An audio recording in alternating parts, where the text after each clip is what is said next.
of review here as we get started. So let's just get right into the notes then in the introduction. So last week in lesson 171 we looked at the physical description and contents of BOD 1602. In doing so we observed the following regarding this document. Now I just want to remind you what we're talking about here, okay? When we talk about BOD 1602, this is what we're referring to. This is the Bodleian Library website, and this is the image of the document that they have released for public viewing. They only have one image released, which is frustrating, but it is what it is. So this is a 1602 Bishop's Bible with the handwritten alterations of the translators actually written on the physical pages. You can see words are crossed out. You can see there's overwriting. There's things written in the margin. And so what we see here is their actual draft work as they are following rule number 1 to follow the Bishop's Bible unless the truth in the original says otherwise. So this is a document that is in the Bodleian Library. It's known simply as BOD 1602. It's a 1602 Bishop's Bible. Its short abbreviation, BOD, is related to the Bodleian Library, the library that houses the document. We saw last Sunday a lot of information about that, and it looks like it's been erased. But if we go to the notes, look at the first open bullet point there under point number 1. I'm going to go back over here for the sake of following along. This document is in the possession of the Bodleian Library at Oxford University. It was first logged in the library's possession in 1646, so we talked about that last time. BOD 1602 is a complete 1602 Bishop's Bible containing Genesis through Revelation, as well as the Apocrypha. So it's a complete Bible bound together. It's got everything from Genesis to Revelation, including the Apocrypha. So it has everything that would have been included within a 1611 King James Bible. Portions of the document are heavily annotated, whereas other portions have no annotations. NA is what I abbreviated there, whatsoever. So we look here, this is 2 Chronicles 17 in this picture right here, and we can see that it's annotated. There are other portions of it that have no annotations in it at all, and we can designate those portions here with this list that I have. So if we look at this, Genesis 1:1 through Isaiah 4 verse 6 have annotations. Isaiah 4 verse 7 through 66 verse 24, or the end of the book, have no annotations. Jeremiah 1:1 through 4:31 have annotations. Jeremiah 5:1 through 52 verse 34 and Lamentations have no annotations. Daniel 1:1 through 4:7 have annotations. Daniel 5 to the end do not have any annotations. Hosea chapter 1 verse 1 through the end of the Old Testament and Malachi 4:6 have annotations. The apocryphal section has none. Matthew chapter 1 verse 9 through Luke chapter 24 verse 53 have annotations, while John chapter 1 verse 1 through chapter 15 have no annotations. John 16:1 through the end of John 21 through verse 25 have annotations, and then Acts through Revelation have none.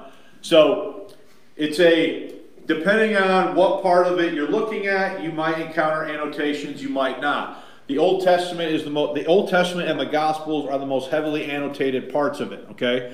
And again, that is because these sheets, remember what I talked to you last Sunday, when the king authorized the project, the king's printer printed 40 unbound copies of a 1602 Bishop's Bible, and then they were distributed to the translational companies.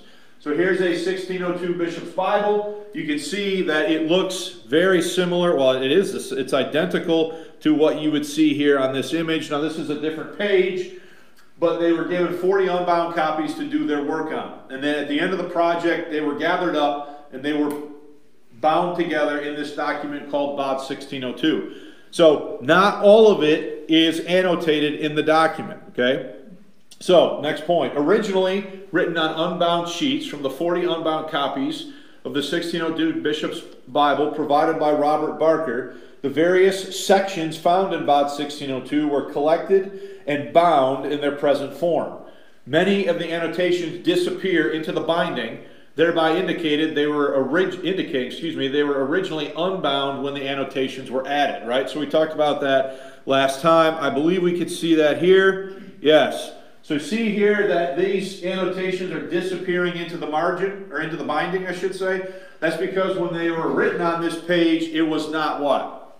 It was not bound. When leaves were gathered up for binding, then some of the notes disappeared into the margin, like we can see here, indicating that they were originally written on unbound sheets, which is completely consistent with what we know about the King's printer and what he did as far as the providing the different translational companies with the unbound copies.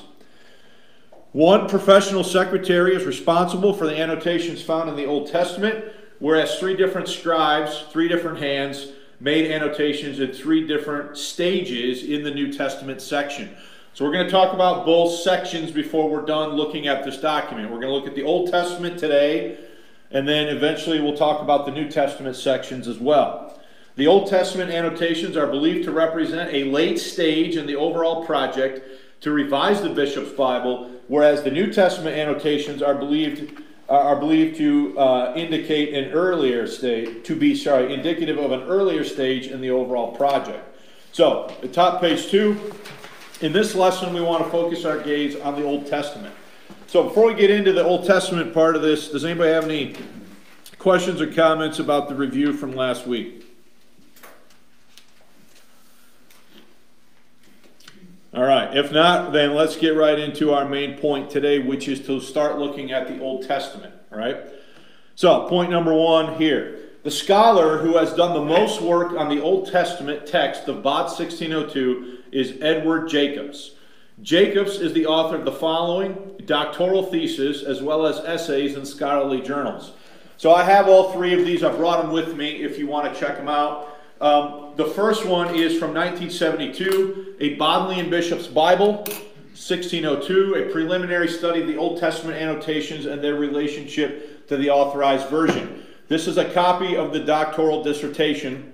I was able to pay some money and download this off some websites, okay? And one of the interesting things about this is that there are some additional images at the end of the pages of the Bodleian Bible that are not released online. So you can see these are heavily annotated pages with the handwritten notations of the translators in the margin, and these are just from different sections of it that he did discuss in his doctoral thesis. So it's interesting to have access to this for that reason, because you get to see more information than what is available on the website. So the first document is this one from 1972, which is his doctoral thesis. Okay. The second one is an Old Testament copy text.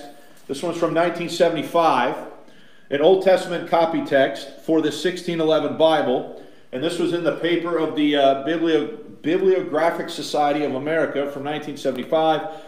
And then a third one from 1980, 2 stages of Old Testament translation for the King James Bible, and this was in a periodical known as the Library. So Jacobs, far and away, has the most written documentation and material. He's done the most direct study with the actual document in front of him. He wrote about it for his doctoral dissertation, and then he wrote about it in other journals in the mid-70s and then in 1980. Okay. Now, let's look at the next point. Jacobs believes that the Old Testament annotations found in BOD 1602 are indicative of the finished work sent by the translators to the Committee of Final Review in London. Okay? So he thinks, and he'll make the case for it, we're going to look at his case over the next couple weeks, that this is, the Old Testament section is the finished product that was sent to the final meeting. So these revisions in his mind are late. They are late in the game. They are late stage revisions showing you the scope of the work just before the final finishing touches were put on the King James Bible at the final review or at the general meeting. Okay?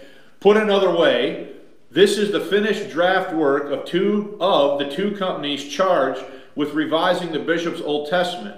Jacob provides the following evidence for this assertion, quote, "This conclusion I have drawn from study of annotations in outer columns and margins of the Old Testament.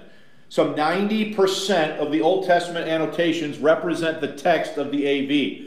So understand what he's saying here, okay? If you look at the notations that are noted here in the Old Testament section, He's saying 90% of them represent the final published text of the 1611 Bible. That is a very high percentage, which means the final review only changed about 10% of the information, okay? Which, to me, is what you would expect. If they've done a good job, there shouldn't be that much stuff that needs to be changed late in the game, okay? So let's go back to the quote. Some 90% of the Old Testament annotations represent the text of the AV. These annotations, then, are not, quote, not a scholarly collation of the text of the AV and the bishops, neither do they represent a halfway state in the progress of translation work. They are a record of finished work which the Committee of Final Review found after scrutiny to be in nearly perfect order, for the committee effected few changes in the translation that these annotations represent. Several kinds of evidence support this conclusion: the bibliographic state of the text, the annotator's hand, and the methods used to record the annotations and textual collation. So again, let's understand what he's talking about. He's talking like a scholar, but what he's essentially saying is, look, this work in Bod 1602 for the Old Testament, he's talking specifically about the Old Testament, represents the finished work of the companies, that then what they turned in to the final review committee. Okay? So it is not a early dipstick, it is not a midway dipstick, it is a what?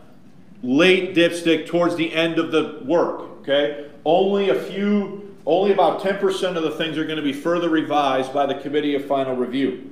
So, end of page, bottom of page 2, regarding the bibliographic state of the text, Jacobs concludes, bibliographic study reveals that this Bible is a true and complete 1602 Bishop's Bible. Its text is in perfect order, save for minor printing errors and signatures, catchwords, and foliation numbering. The collation formula of this Bible agrees with the collation formula for a true Bishop's Bible described by A.S. Herbert's Historical Catalog of Printed Editions of the English Bible, top of page 3. The true and complete textual state of this Bishop's Bible suggests that these annotations have a singular purpose.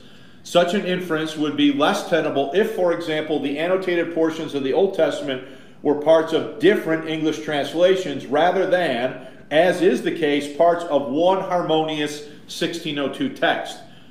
What that purpose is becomes clear upon examination of the annotator's hand and method used in recording these annotations. So what he's doing there is he's just getting into his justification for why he's making this claim. He's claiming that this is the work of the translators late in the game, and he's laying out his case for why he believes that to be the situation. We already noted in lesson 171 Jacob's judgments regarding the secretary hand found throughout the Old Testament annotations. He believes the text was annotated by the same professional secretary. Having already covered this point in the previous lesson, we will focus here on the annotation practices of the secretary. Okay? So what we want to talk about is how are the annotations made. It's a very, you might not observe it just looking at this, but there's a highly sophisticated, precise methodology that's being used for recording the changes that are being made to the Bishop's Bible as it is being revised into what would ultimately become the King James Bible. And that's what we want to look at throughout this lesson. All right? So look at the quote on page 3. When the annotator can make changes easily within the printed lines of the Old Testament text, he does so. So here we can look at that right here. Verse 3, you can see this is crossed out and there's a different word written above. So when he can make the revisions interlinearly or between the lines, does he do it? Yeah. Yeah. If the revision is larger than that, so as to not fit interlinearly, he's going to make the changes where? In the margin. Okay, back to the quote. To amend a printed word, phrase, or clause, the annotator erases it with a single or sometimes double horizontal line. That part of the text he intends for sure. So I copied and pasted this, so if it sounds like it's written weird, it's because that's the way Jacobs wrote it, not because I typed it wrong, all right? If the amended reading requires that several successively printed words be erased, then the erasure usually consists of a single line, continuous horizontal line that passes through all the words he intended to erase. If the emendation consists of altering the spelling of a word by the change of a single letter, the annotator employs a diagonal line to erase a single letter. So in other words, just striking one letter and then putting it in. That's what he's saying here, all right? The line moves from the bottom left side of the letter to the top right side of the letter. Once the annotator has completed the erasure, he writes the amended reading above the erased reading. Beneath the printed line of the erased text, the annotator frequently writes a caret sign, which calls attention to the emendation. In the beginning chapters of Genesis, there are some departures from this method, but by chapter 8, the annotator has his method well established. So here's a caret sign. You can see there's a change here, indicating to go where? To the margin. Okay? There's different changes here. You can see the stripe through here. In other words, that's just taken out. There's all manner. Here's a caret, the insertion of some language here. So there's a method to how this is being done. Here's a spelling issue. You can see this. I'm not sure exactly what word this is, but there's a change in spelling. There's a different letter written up here. So all of these different types of emendations are recorded as we look at this copy of the Bishop's Bible. Look at the next paragraph. The annotator does not always record his amended reading within the printed lines of the text. Annotations recorded in the inner or outer margins adjacent to the verse being amended are as frequent as those recorded within the text itself. Such marginal annotations are of a two-part sequence and always appear next to the verse to which they belong. The sequence works in this manner. With a single horizontal line, the annotator erases the verse or portion of the verse being amended. Then, above the erased text, and usually at its beginning, the annotator writes a particular sign, slightly beneath the printed line of erased text and usually near its end. The annotator often writes a caret sign. Sometimes, however, the caret comes directly beneath the particular sign that the annotator has written at the beginning of the erased text. In the margin, now, if you're getting confused, we're going to look at examples, okay? So just work with me here, and then I got 4 or 5 examples we're going to look at in this lesson. In the margin, the annotator again writes the same sign that he has written above the beginning of the erased text, and then follows the marginal sign. He writes the amended reading that is to replace the erased text. In this manner, the annotator carefully performs the erasure and indicates its beginning and end, not only with the use of the erasure line, but also with the use of a textual sign and a caret. He then makes evident the emendation by duplicating the textual sign and writing it alongside and always before the marginal emendation. He uses this procedure whether the marginal emendation be made in the inner or outer margin, either of the recto or verso of a leaf. For inner margins of rectos, the annotator places his marginal sign nearest the outer edge of the inner margin and follows it with his marginal emendation and moves inward towards the first column of the text. For the outer margin rectos, the marginal sign comes immediately after the second column of the text, and the emendation moves toward the outer edge of the recto. So what does that mean? That means if he's amending the inner column, he'll put it where? On the inner and right this way. If he's amending the outer column, he'll put it here and right out toward the margin. So he's just describing the manner in which the annotator is making what? Is making the annotations. So if he's amending this column, the right column, he's not going to put it where? On the inner margin. He's going to put it where? On the outer margin. If he's amending the inner column, he's going to put the emendations where? In the inner margin. Okay, next paragraph. For emendations demanding only the addition of words, phrases, or clauses to a verse, and requiring no erasure of the text, the annotator employs one or the other of the methods just described. He may simply write a caret sign just below or above the printed line of text where he intends to place the annotation. Then above the caret sign, the annotator can either write the emendation to be added or he can write a sign. If a sign, he writes a corresponding sign in the margin and follows it with the annotation that the text requires. So, is everybody following what he's saying there? So understand, when you look at this document, are you looking at the work in progress of the translators as they are doing the work? You absolutely are. That's what you're looking at. Okay? Their notes written out by a professional scribe on the text of a 1602 Bishop's Bible. Okay? So let's start looking at some examples now. Anybody have any questions before we move on? All right, Numbers 15:28. So I'm going to pull this up here, make sure I'm on the right spot. All right, so next, Jacob uses Numbers 15:28 as an example of how the annotator transformed the 1602 Bishop's text into what would become the 1611 King James reading. The following image is of Numbers 15 as it appears in a 1602 Bishop's Bible.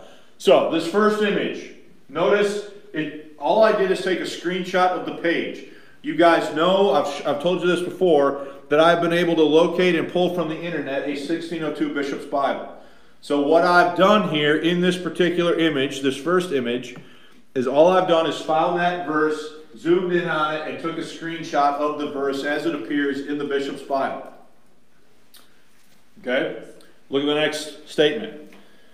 The next image of Numbers 15:25, the next image is of Numbers 15:25 as it appears in Bod 1602, according to the description of Jacob's annotations. Okay? Now, let's look at what we have here. All right? Now, notice a few things. I'm going to point it out to you, and then we'll read about it here in a second.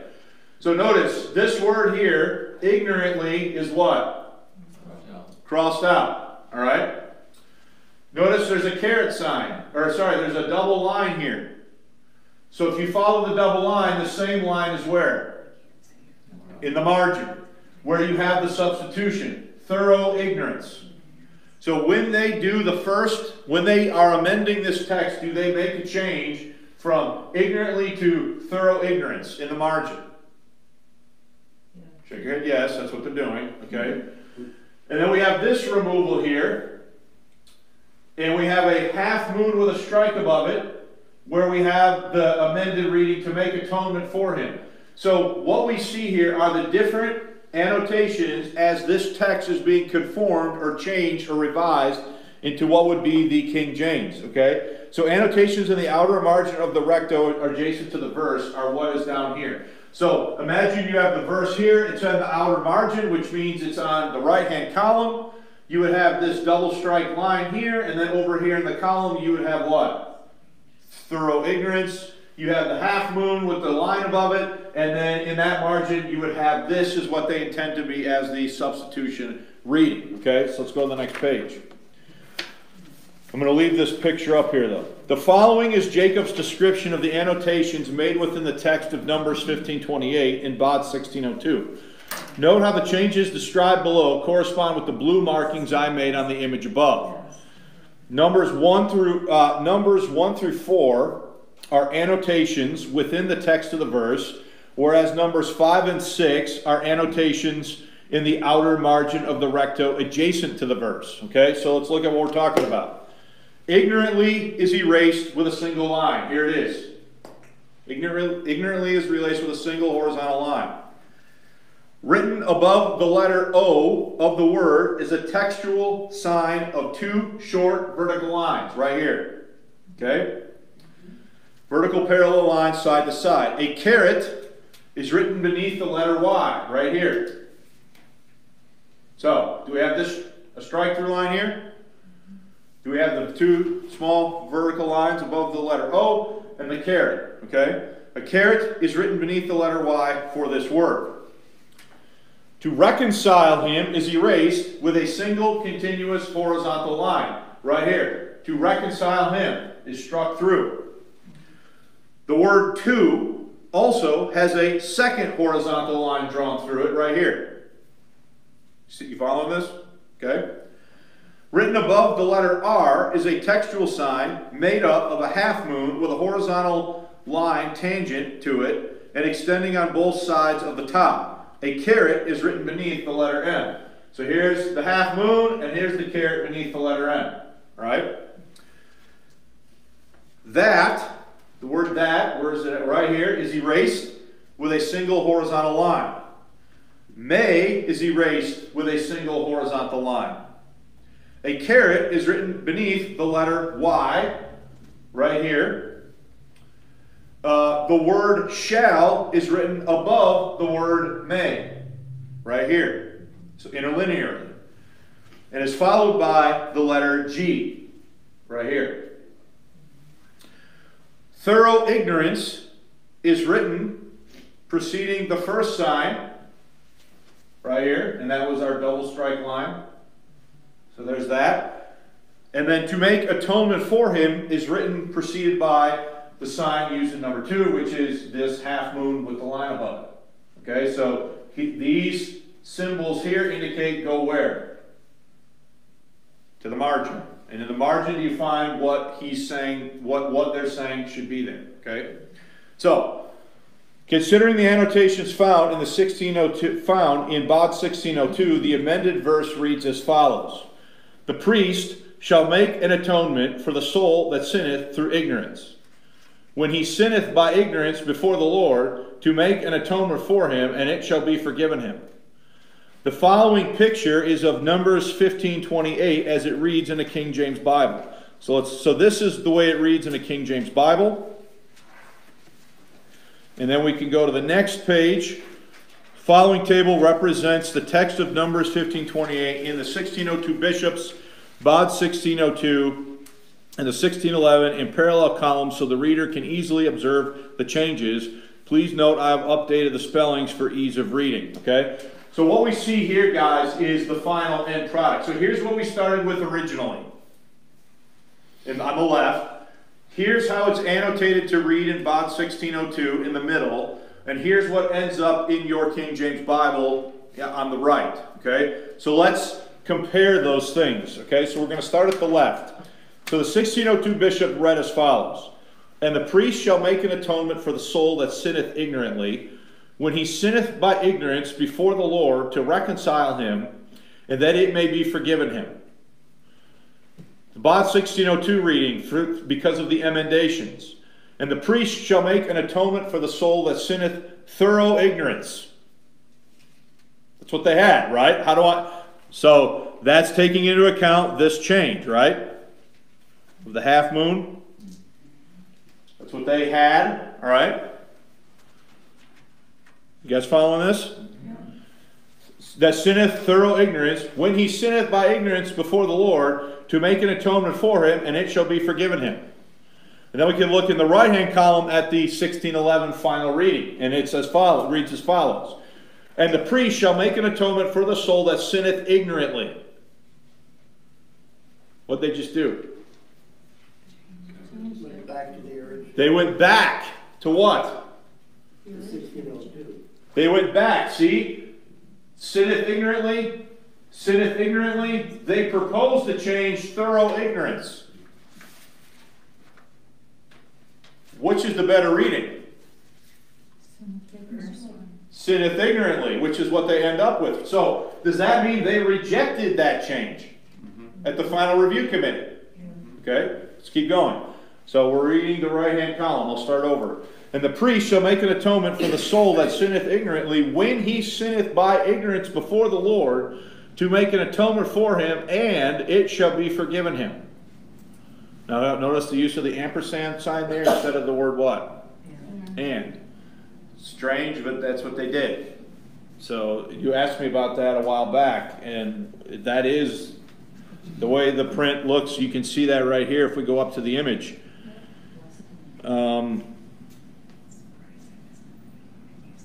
Where to go? It's on the last line, but it's not an ampersand, it's something else. Here? Yep. Well, that's the way it looked before. It's an ampersand sign. So, to make atonement for him, and it shall be what? Forgiven him. So they use the shorthand here. All right? So, let's go to the next point. Jacobs concludes his comments by stating the following quote, "The AV accepts all emendations except one. It rejects the amended reading thorough ignorance and prefers to restore the 1602 reading ignorantly. The letter G cited above in textual annotations for as following the word shall receives or refers to the Geneva Bible 1560, which also has the auxiliary shall at this place rather than many." So let's look at that, okay? Notice what we have, okay? Should say, I'm sorry, may, not many. So, see, may, 1602 had may. It's revised to say what? Shall. Shall. Is that kept in the AV? Yes. Yeah. So they accept all the changes made in BOT 1602 to this verse, except how many? One. They recommend changing ignorantly to thorough ignorance. They think better of that and switch it back to what? Ignorantly. All right? So textual collations such as these reveal the purpose of annotations found in BOT 1602 Old Testament, in the BOT 1602 Old Testament. They represent the revision choices of the King James Bible translators as they followed Rule 1, quote, "The ordinary Bible read in the church, commonly called the Bishop's Bible, to be followed and as little altered as the truth of the original will permit." Okay? Are they following Rule 1? Absolutely, they are following Rule 1. Any idea that they didn't follow this rule is completely false. All right? Quote, "Textual collation reveals this purpose. The annotations comprise 2 greater and 3 lesser classes of amended readings. The amended reading is one which incorporates all annotations at a given verse. Some verses within annotated portions of the text are unannotated. Meaning they didn't what?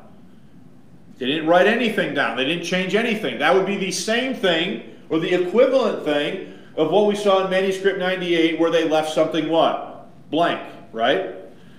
Some verses within the annotated portions of the text are unannotated. Of these, some are carried forward into the AV as they stand, while some appear in the AV amended, probably by the Committee of Final Review. The careful method of the annotator and textual collation with the AV verify that such unannotated verses are not oversights." Meaning, did they intend for that verse to just be carried forward without any what? Without any changes. Let's see if we can find an example of this here.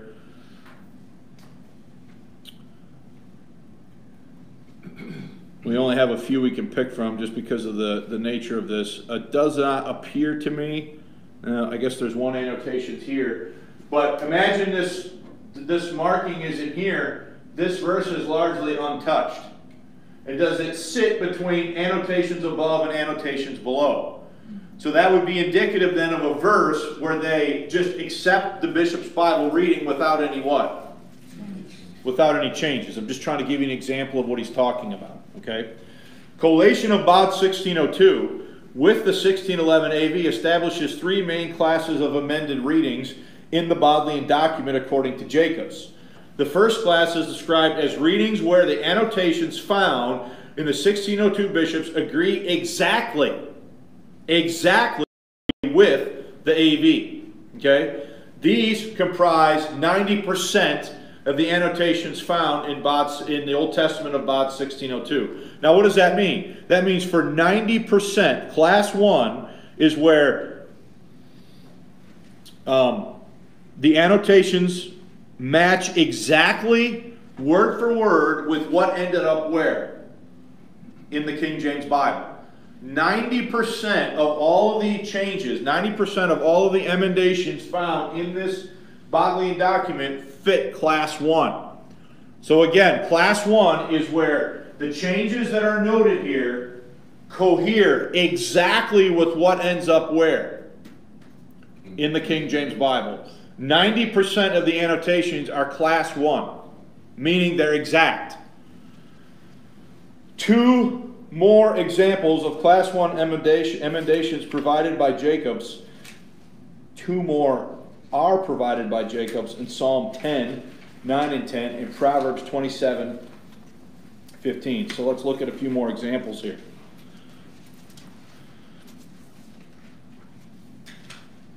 So let's just stop for a minute. I don't want you to get lost in the minutia of all this.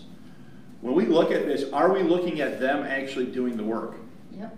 You are seeing their work as they are doing it. So you don't have to sit here. The only thing you don't know is why are they making a particular change. We don't always know why they made a given change, but are we seeing what they changed as they work their way through? Now, when you know what they changed, could you sometimes figure out probably why they changed it?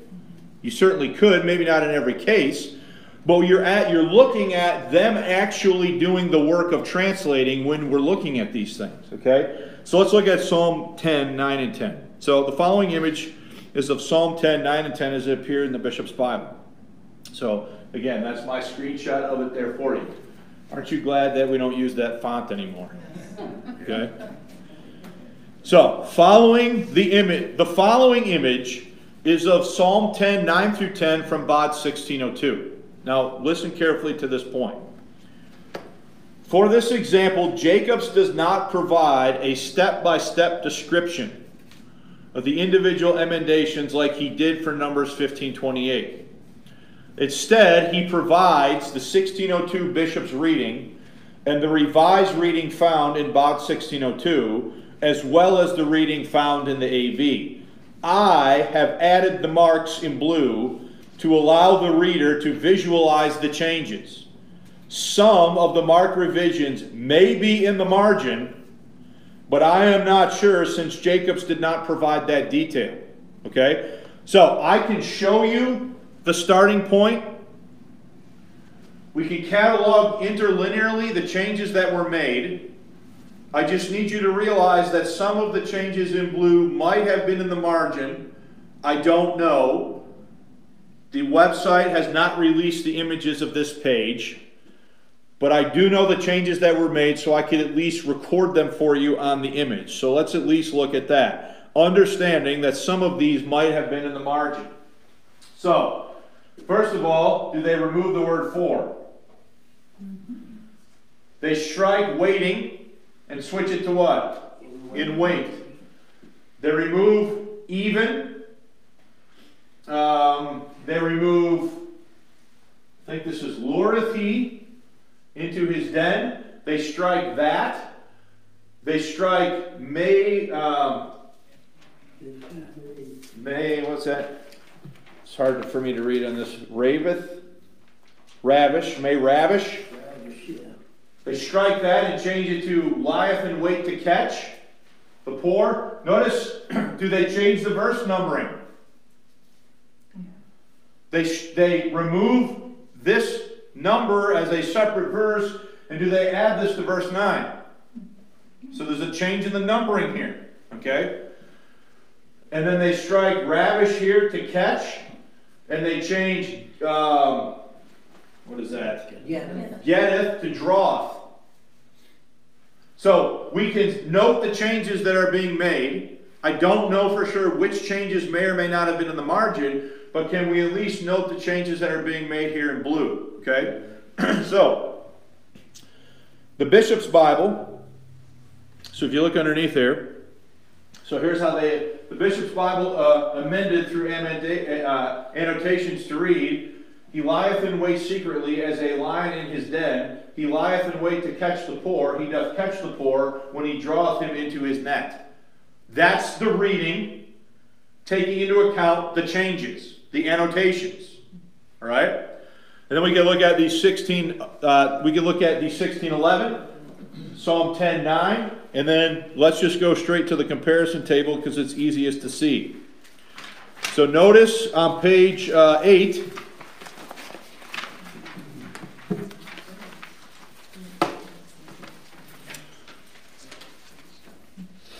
so we start with the original reading. He lieth waiting secretly, even as a lion lurketh he in his den, that he may ravage the poor. He doth ravage the poor when he getteth him into his net. That's what they started with. Then the center column is the reading with the revisions cataloged in BOD 1602. He, so they got rid of the for, like we saw in the previous thing. He lieth in wait secretly, as a lieth in his den. He lieth in wait to catch the poor. He doth catch the poor when he draweth him into his net. Have they way improved it? Is it like way better than it was when they started? And then we can look at the 1611. He lieth in wait secretly, as a lion in his den. He lieth in wait to catch the poor. He doth catch the poor when he draweth him into his net. So have they basically accepted all of the annotations from BOD 1602? There's a few differences in capitalization and punctuation, but is the reading essentially the same? Okay? So this final reading of the 1611 came from BOD 1602 with a bishop's Bible with the annotations recorded in BOD 1602. So when we look at that, can you literally see them transforming that verse into what would be in a 1611 Bible? Okay, now, before we look at the last one, does anybody have any questions or comments about this? Look, to me, this is unprecedented access into understanding what they did. All right? Any questions about that verse or that example? So we can look at one more then today. So all of these are category 1 examples. I should be clear about this, right? And what are category 1 examples? Category 1 examples are examples where the annotations in BOD 1602 show up exactly where? In the AV 1611, exactly the way they were annotated in BOD 1602. 90% of all of the verses that have annotations fit category 1, the category we're talking about now. Okay? We can look at Proverbs 27:15 as another example. So again, I provided you the base starting point with this picture from a 1602 Bishop's Bible. Then we can look at the next bullet point. Proverbs 27:15 reads as follows in BOD 1602. As in the previous example, Jacobs only provides the 1602 bishops and the BOD 1602 readings for this verse. I have added the blue markings in the image below to capture the changes made to the Bishop's Bible by the King James translators. Some of the readings inserted in the text could appear in the margin. All right? So, do we have a lot of changes being made here? Mm-hmm. Notice, this whole phrase is all what? Removed. And substituted just for the word what? Continual. Okay? Then we have the insertion of very. Instead of a rainy day, a what? Very rainy day. I'd rather it just be a rainy day, not a very rainy day. Now this is struck through and substituted, right? So let's look at it. So if you look here, so the Bishop's Bible amended through annotation to read, here's what it now reads in BOD 1602. A continual dropping in a very rainy day and a contentious woman are alike. That's the example. Okay? Then we can look at the final here. This is the King James. A continual dropping in a very rainy day and a contentious woman are alike. All right? And then we can make the comparison with the parallel columns. All right? So, we start with, in this case, in 1602, a brawling woman and the roof of the house dropping in a rainy day may well be compared together. Is that extremely clunky in its wording? It doesn't read very well, right? So with the changes, here's how it is amended to read. A continual dropping in a very rainy day and a contentious woman are alike. Is that much more succinct and to the point? Yes. And then we look at the King James 1611, and we see the reading, a continual dropping in a very rainy day and a contentious woman are alike. Are all of the wording changes recorded in BOD 1602 accepted into the AV? Yes. The only difference, again, are a few punctuation changes that they make. But the wording is the same. So what's recorded here in BOD 1602 shows up exactly where? In 1611. Again, that is category 1, and 90% of the verses that are amended in BOD 1602 fit category 1, and category 1 is when the exact changes recorded in BOD 1602 show up where? Into 1611. Okay? So let's go to page 9 and finish this up. So, observations regarding Psalm 10 and Proverbs 17. Now look, guys, we've looked at 2 examples here of category 1. Are there hundreds of these we could look at? I don't think we need to look at any more for you to get the point. Okay? Observations regarding Psalm 10 and Proverbs 17. In addition to providing the 1602 bishops, BOD 1602, and AV readings for these examples, Jacobs includes the readings from all the available pre-1611 English Bibles. His reason for doing so was to demonstrate conclusively that the King James readings were identical to the identical matches to the amended reading found in BOD 1602. So let me show you what I'm talking about here. Here's the example from Proverbs 10. Okay? You can see in the example here from Proverbs 10 that he starts. Is that the Psalms one? Psalms 10. Let's start there.